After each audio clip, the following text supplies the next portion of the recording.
Hello my dear students, കഴിഞ്ഞ ക്ലാസ്സിൽ നമ്മൾ നമ്മുടെ 9th സ്റ്റാൻഡേർഡിൻ്റെ 4th ചാപ്റ്റർ ആണ് ഡിസ്കസ് ചെയ്തുകൊണ്ടിരുന്നത് അല്ലേ. അപ്പോൾ ആ ചാപ്റ്ററിലെ റെഫറൻസ് പോയിന്റിനെ കുറിച്ചാണ് നമ്മൾ പറഞ്ഞത്. അപ്പോൾ ഇന്ന് നമ്മൾ റെഫറൻസ് പോയിന്റ് എന്ന് പറയുമ്പോൾ നമ്മൾ ഫിക്സഡ് പോയിന്റ് ആണെന്ന് പറഞ്ഞു. ഇന്ന് നമ്മൾ പറയുന്നതെന്ന് വെച്ചാൽ പൊസിഷൻ ഓഫ് ആൻ ഓബ്ജക്റ്റ്. ഒരു ഓബ്ജക്റ്റിൻ്റെ പൊസിഷൻ നമ്മൾ പറയണമെങ്കിൽ നമുക്ക് വേണ്ട കുറച്ച് കാര്യങ്ങളുണ്ട്. ഡിസ്റ്റൻസ് അറിയണം. ഇനി ഞാനൊരു കാര്യം കൂടെ പറയട്ടെ. ഞാനിപ്പോൾ 1 മീറ്റർ ഡിസ്റ്റൻസിലാണ് ക്യാമറയിൽ നിന്ന് നിൽക്കുന്നതെങ്കിൽ ഡിസ്റ്റൻസ് നിങ്ങൾക്കറിയാം.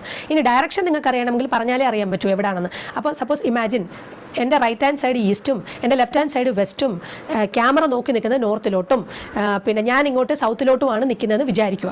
നമ്മളൊരു പ്ലസ് ഇങ്ങനെ ഇട്ട് കഴിഞ്ഞാൽ അതനുസരിച്ച് നമുക്ക് ഡയറക്ഷൻ ജസ്റ്റ് ഒന്ന് പറയാം. അപ്പോൾ അങ്ങനെ വിചാരിക്കുന്ന സമയത്ത് ഞാൻ പെട്ടെന്ന് ലെഫ്റ്റിലോട്ട് നീങ്ങുകയാണെങ്കിൽ ഞാൻ വെസ്റ്റിലോട്ടാണ് മൂവ് ചെയ്യുന്നത്. ഓക്കെ, സൗത്ത് വെസ്റ്റ് ഡയറക്ഷൻ, സൗത്തിൽ നിന്ന് വെസ്റ്റിലോട്ടാണ് മൂവ് ചെയ്യുന്നത്. അപ്പോൾ അത് പിന്നെ നിങ്ങൾ മനസ്സിലാക്കി വെച്ചേക്കുക. അപ്പോൾ ഇവിടെ ഒരു ഓബ്ജക്റ്റിൻ്റെ പൊസിഷൻ നമ്മൾ പറയണമെങ്കിൽ നമ്മൾ അറിയേണ്ട കാര്യങ്ങൾ എന്താണ്? If the distance and direction of an object with respect to ആരുമായിട്ട് reference point at any instant of time, ഒരു പർട്ടിക്കുലർ ടൈമിലായിരിക്കും ഇതെല്ലാം കൂടെ വരുന്നത്. At any instant of time position describes at that instant of time. ഈ instant of time ഒക്കെ കഴിഞ്ഞ ക്ലാസ്സിൽ ഞാൻ പറഞ്ഞു തന്നാണ്. കറക്റ്റ് ടൈം എപ്പോഴാണോ അതാണ് ഇൻസ്റ്റൻറ്റ് ഓഫ് ടൈം എന്ന് പറയുന്നത്. ഇനി അതുപോലെ തന്നെ അടുത്തതെന്ന് പറയുന്നത് അടുത്ത 2 ടേംസാണ് നമുക്ക് പറയാനുള്ളത്. What is motion? മോഷനെ കുറിച്ച് പറയുമ്പോഴും നമ്മൾ എന്താണ്? പൊസിഷൻ അറിയണം. ഇവിടെ അറിയേണ്ട മെയിൻ ക്യാരക്ടേഴ്സ് എന്ന് പൊസിഷൻ അറിയണം, റെഫറൻസ് പോയിന്റിനെ കുറിച്ച് പറയണം, ടൈമും അറിയണം. അത്രേ ഉള്ളൂ.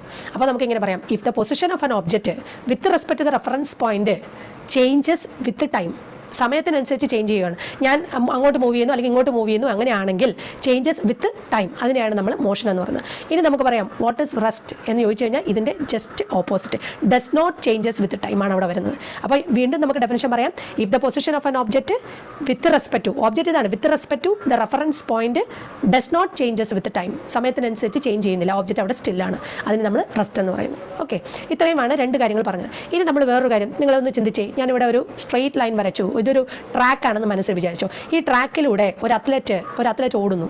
ട്രാക്കിലൂടെ ഒരു അത്ലറ്റ് ഇങ്ങനെ ഓടുന്ന സമയത്ത് ഈ അത്ലറ്റ് സ്റ്റാർട്ടിംഗ് പോയിന്റിനെയാണ് നമ്മളെപ്പോഴും പിന്നെ റെഫറൻസ് പോയിന്റ് ആയിട്ട് എടുക്കുന്നത്. ഈ മോഷനിൽ സ്റ്റാർട്ടിംഗ് പോയിന്റിനെയാണ് നമ്മൾ റെഫറൻസ് പോയിന്റ് ആയിട്ട് എടുക്കുന്നത്. അപ്പോൾ അത്ലറ്റ് സ്റ്റാർട്ട് ചെയ്ത സ്ഥലം നമ്മൾ റെഫറൻസ് പോയിന്റ് ആയിട്ട് എടുക്കും. അതിനെ നമ്മൾ O എന്ന് മാർക്ക് ചെയ്യും. നമ്മൾ ഈ O എന്ന് പറയുന്നത് അല്ലെങ്കിൽ അതിനെ ഒറിജിൻ എന്ന് പറയും. ഈ O എന്ന് പറയുന്നത് നമ്മൾ വേറൊരു സ്ഥലത്ത് കണ്ടിട്ടുണ്ട്. നമ്മുടെ X ആക്സിസും Y ആക്സിസും മീറ്റ് ചെയ്യുന്ന സ്ഥലത്ത് നമ്മൾ നടുക്ക് O മാർക്ക് ചെയ്യാറുണ്ട്. അപ്പോൾ അതുപോലെ ഈ Oയിൽ നിന്നാണ് ഒരു ഓബ്ജക്റ്റ് സ്റ്റാർട്ട് ചെയ്യുന്നത്. അപ്പോൾ സ്റ്റാർട്ട് ചെയ്യുമ്പോൾ അവിടെ നിങ്ങൾ വേറൊന്നും ആലോചിക്കേണ്ട. ഓരോ സമയത്തിനനുസരിച്ച് എവിടെ എത്തി എന്നൊക്കെ നമ്മൾ പറയും. അതിനോടൊപ്പം തന്നെ വേറൊരു കാര്യം കൂടെ ഉണ്ട്. നമ്മൾ ഈ ഒരു സ്ട്രെയിറ്റ് ലൈൻ ഇങ്ങനെ വരച്ചു കഴിഞ്ഞാൽ പിന്നെ സ്ട്രെയിറ്റ് ലൈൻ മോഷനിൽ വേറെ ഓബ്ജക്റ്റിന് മൂവ് ചെയ്യാൻ എങ്ങോട്ട് മാത്രമേ പറ്റൂ?